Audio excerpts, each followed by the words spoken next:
Karibu tena mtazamaji, asante sana kwa kuendelea kuwa nasi.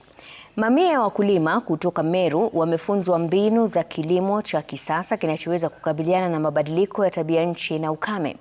Wakizungumza kwenye maonyesho ya kilimo eneo la Ngarindare, maafisa wa serikali ya kaunti pamoja na shirika la LEWA wamesema mafunzo hayo ya ukulima yameanza kuleta mabadiliko haswa katika eneo la Buri.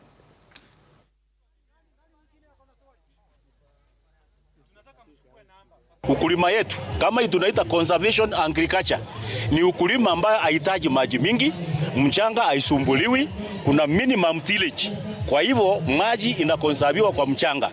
Alafu serikali yetu ya Meru imekuja na mpango ya kuacha kutumia ama kulirae kwa mambo ya rain fed agriculture. Tukiwa tumeshikana na Meru County Government ili tukaweze kusaidiana, tuone ya kwamba watu wanafundishwa hali mzuri ya kilimo, wanatumia mbegu mzuri, wanatumia teknolojia mpya ambazo zinaleta mambo ya kuhifadhi na pia sana kuweza kukuza chakula ambayo itakuwa ya kutosha kwetu kwa jamii zetu. Tuna believe every aspect ya learning kwa njia moja ama ingine itasaidia watoto, itasaidia wazazi, itasaidia wale wanakijiji wako karibu.